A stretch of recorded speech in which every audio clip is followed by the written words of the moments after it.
할렐루야. 우리 주께서 오늘 이 시간에 우리 모두에게 이 말씀을 통하여 은혜 주시기를 원합니다. 우리가 함께 나누고자 하는 말씀의 제목은 예수 부활, 나의 부활입니다. 본문은 고린도전서 15장 1절에서 19절 사이의 말씀입니다. 할렐루야. 우리 주님은 부활하셨습니다.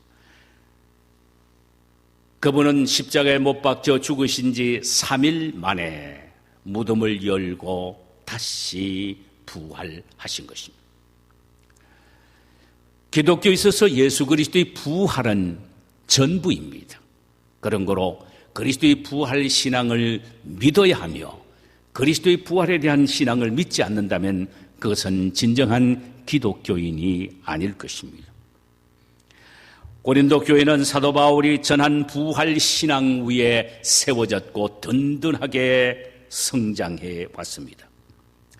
그래서 그들은 예수 그리스도가 부활하셨고 그들도 부활할 것을 믿는 부활 신앙을 확신했습니다. 그런데 인간은 죽음 후에는 몸은 영원히 사라지고 영만 영원히 존재한다라는 이원론적인 헬라 철학 사상이 고린도 교회 안에 들어와서 부활 신앙을 여지없이 공격하고 맙니다. 이 안타까운 소식을 들은 사도 바울은 고린도 교회 안에 있는 부활을 부인하는 헬라 철학 사상에 물든 자들을 반격하고 또 한편으로는 부활 신앙에 흔들리는 성도들을 굳게 지키고 세우기 위하여 본 고린도전서 15장을 쓰게 된 것입니다. 그런데 사도 바울이 죽은 자의 부활을 변호하면서 왜 그리스도의 부활을 말하고 있습니까? 그것은 예수 그리스도의 부활은 우리의 부활의 원인이요 보증이기 때문입니다. 그리스도의 부활을 확신하지 못하고서는 우리의 부활도 확신할 수 없기 때문입니다. 그러므로 그리스도의 부활을 그는 그토록 강조하는 일부터 그의 편지를 쓰기 시작합니다. 그가 예수 그리스도의 부활의 역사성을 강조하기 위하여 객관적인 증거들을 먼저 제시하지요. 그것은 부활을 목적한 사람을 증거로 세우고 있다는 것 사실입니다. 그런데 이 예수 그리스도의 부활을 목격한 사람의 대부분들은 다 아직도 바울 당시에 살아있다라고 말합니다. 그렇다면 얼마나 생생한 증언입니까? 그는 증언들을 여러 사람을 소개하고 있습니다. 먼저 뭐라고 말합니까? 게바에게 먼저 보이셨다 그랬습니다. 베드로에게 제일 먼저 보이셨고 그리고 12 제자에게 보이셨다고 했고 500명 형제들에게 일시에 보이셨다고 했고 그 외에 야고보에게서 그리고 또 12 사도에게와 그리고 바울 자신에게는 마지막에 보이셨다고 그랬습니다. 그래서 증언할 이 증인들이 무려 527명이나 소개하고 있습니다. 구약 성경에 보면은 어떤 일이 사건화되기 위해서는 2사람 이상의 증인들이 필요합니다. 그런데 예수 그리스도의 부활을 확증하고 확인하기 위해서 증인이 필요한데 2사람이 아니라 527명이나 증인을 제시하고 있습니다. 이것을 보면 예수 그리스도는 부활하셨다라는 사실을 바울은 증인들을 통하여 확증하고 있단 말이죠. 그것도 527명이나 되는 증인을 통해서 말입니다. 또 바울은 그리스도의 부활의 역사성과 그 사실을 강조하기 위해서 아주 독특한 용법을 사용하고 있습니다. 그것은 소위 영어에서는 if not, 만약 무엇이 아니라면 이라는 가정법 부정문을 사용하는데 그것도 한두 번이 아니라 5번씩을 강조하면서 예수 그리스도의 부활의 확실성과 역사성을 말하고 있다는 말입니다. 영어에도 그러하지만 특히 헬라에서는요, 가정법 부정문은요, 긍정을 강조할 때 사용하는 것입니다. 본문 13절 이하에서 이 사실을 다음과 같이 말하고 있습니다. 만일 죽은 자의 부활이 없으면 그리스도도 다시 살지 못하였으리라. 그리스도께서 만일 다시 살지 못하셨으면 우리의 전파하는 것도 헛것이요, 또 너희 믿음도 헛것이며 우리가 하나님의 거짓 증인으로 발견되리니 우리가 하나님이 그리스도를 다시 살리셨다고 증거하였음이니라. 만일 죽은 자가 다시 사는 것이 없으면 하나님이 그리스도를 다시 살리시지 아니하셨으리라. 만일 죽은 자가 다시 사는 것이 없으면 그리스도도 다시 사신 것이 없었을 터이요, 그리스도께서 다시 사신 것이 없으면 너희의 믿음도 헛되고 너희가 여전히 죄 가운데 있을 것이요, 또한 그리스도 안에서 잠자는 자도 망하였으리니 만일 그리스도 안에서 우리의 바라는 것이 다만 이 생뿐이면 모든 사람 가운데 우리가 더욱 불쌍한 자인이라고 했습니다. 자, 이 말씀을 한번 간추려 보면 이렇습니다. 두 가지인데, 하나는 만일 죽은 자의 부활이 없다면 그리스도의 부활도 없었을 것이고, 그렇다면 우리의 전도도 우리의 믿음도 다 헛것이요, 부활을 증거하는 우리는 만천하의 거짓말장이로 판명될 것이라고 말합니다. 그렇게 말하면서 그리스도는 반드시 틀림없이 부활하셨다는 사실을 강조하고 있는 겁니다. 또 하나는, 자, if not을 사용했습니다. 만일 죽은 자의 부활이 없다면 그리스도의 부활도 없었을 것이요, 그렇게 되면 어떻게 되느냐? 우리의 믿음도 헛되며 우리가 속죄함을 받지도 못했을 것이고, 예수 믿느라 시간과 물질을 손해보면서 살아온 우리의 손해가 엄청날 것이요, 심지어 예수 부활을 증거하다가 죽은 순교자들의 순교는 그들이 망한 순교가 되었을 것이며, 순교가 될 것이며, 부활을 바라고 이 세상의 것을 포기하며 사는 우리 모두는 이 세상에서 가장 불쌍한 자가 될 것이다. 만약에 그리스도의 부활이 없다고 한다면 이거는 철저하게 망했고 손해보고 인생 헛살한 것이 바로 그리스도의 부활을 믿고 있는 그리스도인이라는 것입니다. 그러나 그리스도는 죽음 가운데 부활하셨기 때문에 절대로 그리스도인들이 예수 믿고 부활신앙을 확신하며 살아온 그 인생 자체가 헛되지 아니하고 영광스럽고 복되다라는 사실을 말씀하고 있습니다. 할렐루야. 그래서 바울은 외칩니다. 결코 죽음 후 부활을 믿는 그리스도인들의 신앙은 망하는 것도 아니며 그들은 불쌍한 존재도 아니라, 왜냐하면 그리스도께서 확실히 죽은 자 가운데서 다시 살아 잠자는 자들의 첫 열매가 됐었기 때문이라는 것입니다. 그는 그리스도의 부활이 우리의 부활과 별개가 아니고 하나라는 것입니다. 그는 그리스도의 부활이 우리의 부활과 하나라는 사실을 설명하기 위하여 추수의 법칙을 인용하고 있습니다. 추수는 첫 열매가 있고 그 다음에 계속 이어서 마지막 열매가 있다는 것입니다. 땅콩을 하나 위에 것을 딱 보고 당기면 그 밑에서 줄줄줄 당겨오지요. 부활이 이렇다는 것입니다. 부활은, 예수의 부활은 첫 열매요. 믿는 성도들, 즉 그에게 붙은 자들의 부활은 그 다음 열매로서 주님의 재림 시에 일어나게 될 것이다라고 말합니다. 이 흥분되고 감격적인 사건을 데살로니가전서 4장 16절에서 17절 사이에서 사도 바울은 이렇게 소리치고 있습니다. 주께서 호령과 천사장의 소리와 하나님의 나팔로 친히 하늘로 쫓아 강림하시리니 그리스도 예수 안에서 죽은 자들이 먼저 일어나고 그 후에 우리 살아남은 자도 저희와 함께 구름 속으로 끌려올려 공중에서 주를 영접하게 하시리니 그리하여 우리가 항상 주와 함께 있으리라. 주님께서 호령과 천사장과 하나님의 나팔로 치니 이 세상에 재림하실 때에 예수 그리스도의 부활을 믿다가 죽은 성도들은 무덤을 열고 먼저 부활하게 되고 예수 그리스도의 부활을 사모하며 기다리는 살아있는 성도는 호련히 변화되어서 부활체처럼 변화되어서 공중에 올라가서 주님과 함께 만나서 영원히 살게 될 것이다 라고 말합니다.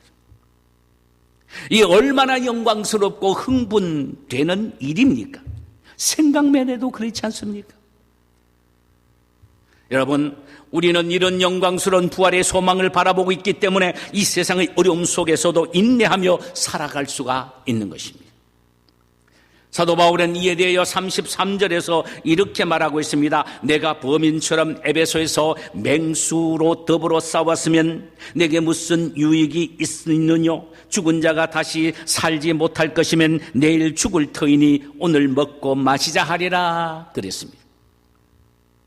만일 내가 부활 신앙이 없었다면은 에베소에서 맹수의 공격과 같은 큰 환난을 참고 나아갈 필요가 없었을 것이다. 내일 죽으면 끝이라고 생각하여 인생을 마음껏 엔조이하면서 살았을 것이다. 그러나 내가 부활의 신앙을 갖고 있기 때문에 영광스러운 그날을 생각하며 인내하며 지금까지 나왔다라고 말을 하고 있습니다. 그는 예수가 죽음 가운데 부활했기 때문에 자신도 부활한다는 이 믿음, 확실한 믿음 때문에 오늘날의 맹수와 같은 핍박과 환난 속에서도 이겨나갈 수가 있었다는 것입니다. 예수의 부활이 바로 자신의 부활의 담보이기 때문이라는 것입니다.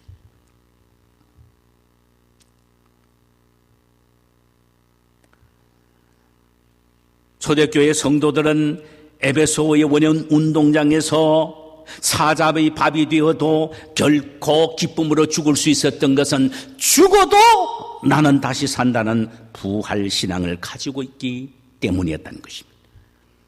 여기에 대하여 히브리서 11장 35절에서 히브리서 기자는 이렇게 말합니다. 이들은 더 좋은 부활을 얻고자 하여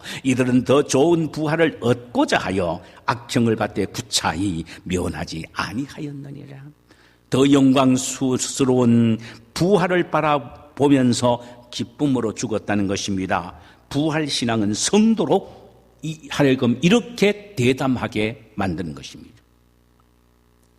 바울은 부활 신앙을 강조하면서 예수의 부활이 바로 나의 부활이다라는 하나로 연결시켜서 강조하면서 끝으로 그렇다면 부활 신앙을 가지고 있는 사람이 이 세상에서 어떻게 살아야 할 것인가 하는 부분을 말씀합니다. 삶의 자세를 말하는 것이죠.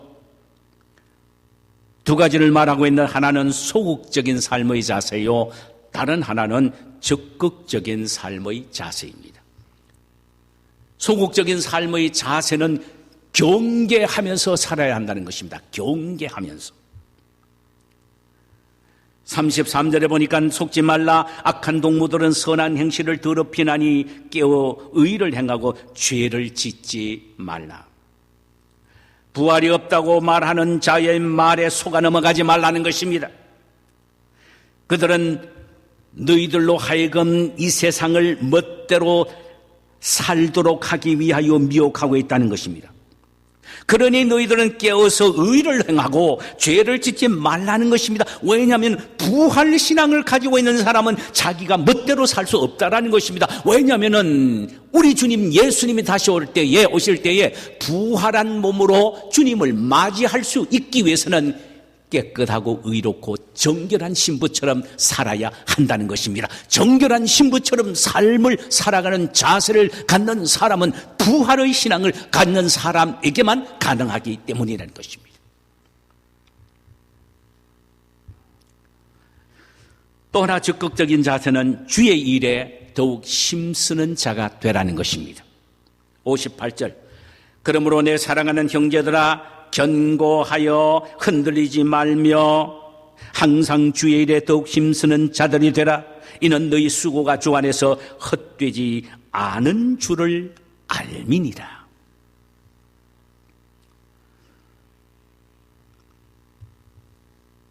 이 본문은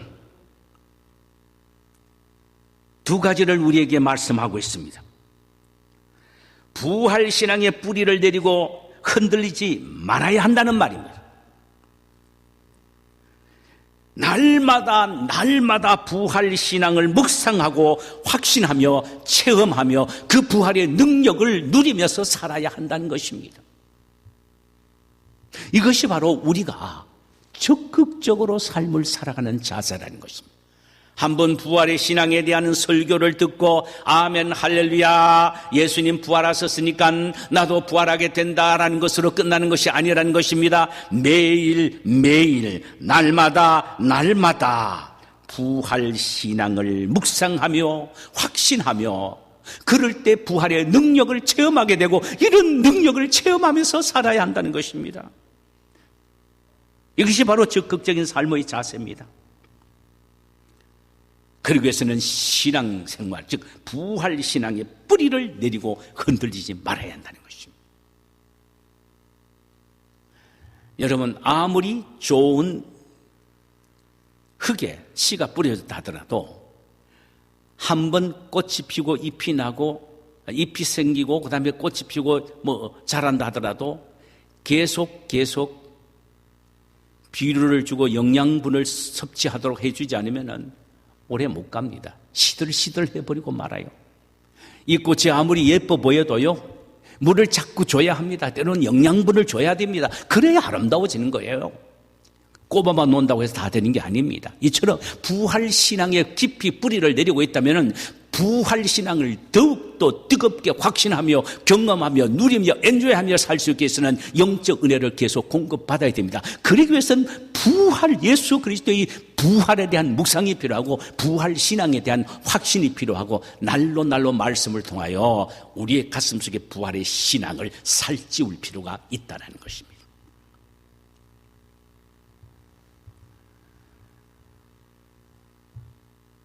적극적인 자세로 주의 일을 힘쓴다는 것도 하나는 주의 일에 더욱 힘쓰는 자들이 되어야 한다는 말인데 이것은 두 가지를 의미합니다. 하나는 주의 일이 뭐냐? 그것은 전도하는 일입니다. 우리가 알아야 할 것은 불신자들도 부활한다는 사실입니다. 이 사실을 요한복음 5장 29절에 보니까 이렇게 말씀하고 있습니다. 예수님이 친히 하신 말씀이에요. 선한 일을 행하는 자는 생명의 부활로 악한 일을 행하는 자는 심판의 부활로 나오리라. 여러분, 믿는 하나님의 자녀도 부활할 뿐만 아니라 믿지 않는 불신자도 죽고 난 이후에 부활하게 됩니다. 그런데 부활의 퀄리티는 다르단 말입니다. 목적도 달라요. 믿는 하나님의 자녀들의 부활은요, 생명의 부활입니다. 영원한 생명을 누리기 위한 부활입니다. 주님과 함께 영원히 영광스러운 하나님의 나라의 신천신지에 세일을 살려면서 함께 살기 위하여 하는 부활이에요. 그러나 믿지 않는 자의 부활은 심판의 부활입니다. 영혼만 지금 지옥에 가 있다 할지라도 그때 되면 육신과 함께 영원히 지옥불에, 꺼지지 않는 지옥불에, 형벌의 그 불못에 들어가게 된다는 것입니다.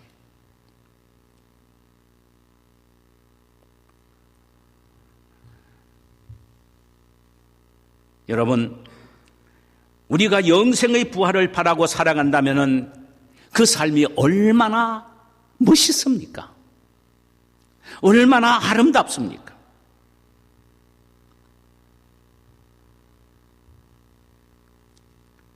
만약에요, 믿지 않는 자가 있다면 내버려두면은 영원한 지옥에 가고 결국은 심판의 부활을 갖게 되지요. 그러나 그들을 바라보면서 그들에게 복음을 전하여 예수 그리스도의 부활을 믿게 함으로 영원히 우리와 함께 영원한 생명의 부활을 누리게 해야 한다는 말씀입니다. 그러니 예수 그리스도의 부활을 믿고 나도 부활하게 된다라는 이 부활신앙을 가지고 있는 사람은 불쌍한 영혼들을 바라보면서 전도하지 아니할 수가 없어요. 반드시 내가 가지고 있는 이 영원한 부활의 신앙을 그들 속에도 심어줘야 한단 말입니다. 그래서 주님의 일에 더욱 힘쓰란 말은 전도하는 일에 더욱 힘쓰란 말입니다. 또 주의 일에 더욱 힘쓰란 말은 무슨 의미냐면은 주님이 맡겨주신 일에 최선을 다하라는 말씀입니다. 좁게는 주님의 몸된 교회를 잘 섬기라는 말입니다. 예수 믿는 그 순간부터 교회라는 공동체에 다 모이게 됩니다. 성경은 교회라는 공동체를 그리스도의 몸이라고 말씀하면서 또한 지상에 있는 천국의 모형이라고 말씀합니다. 그러므로 모든 믿는 하나님의 자녀들은 교회에 나와서 교회 중심으로 신앙생활을 해야 되는 것입니다. 그렇다면 나에게 주어진 재능에 따라서 교회를 섬기는 일을 최선을 다해야 한다는 것입니다. 넓게는 존재의 목적에 부응하는 삶을 살아야 한다는 의미입니다.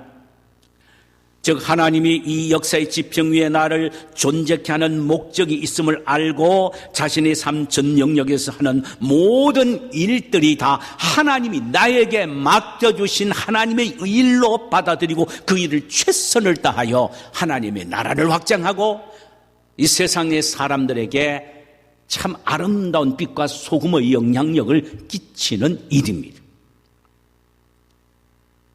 이것이 부활신앙을 가진 자의 삶의 자세란 말입니다. 왜냐하면 부활한 몸으로 주님 앞에 설 때 우리가 한 일에 따라서 상급을 받기 때문입니다.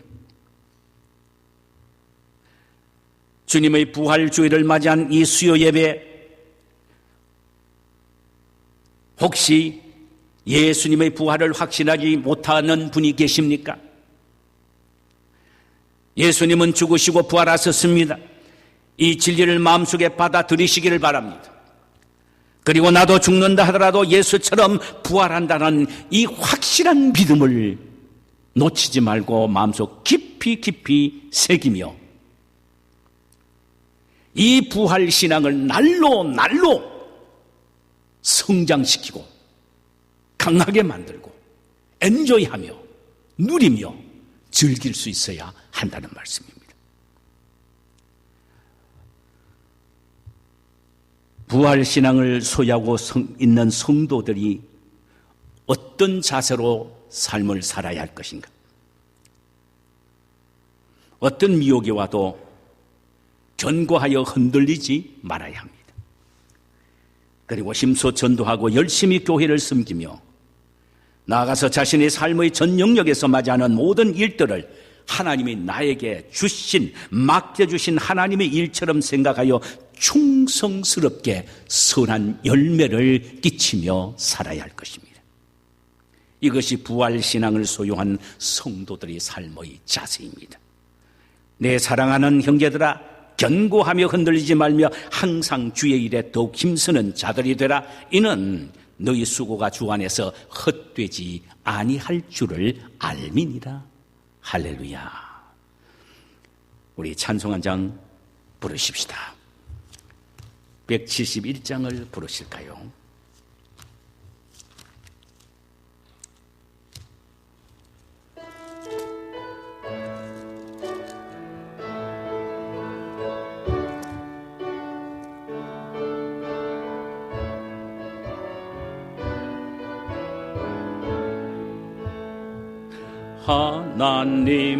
하나님의 독생자 예수 날 위하여 오시었네. 내 모든 죄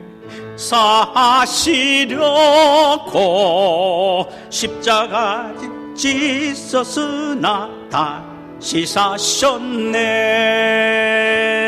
살아계신 주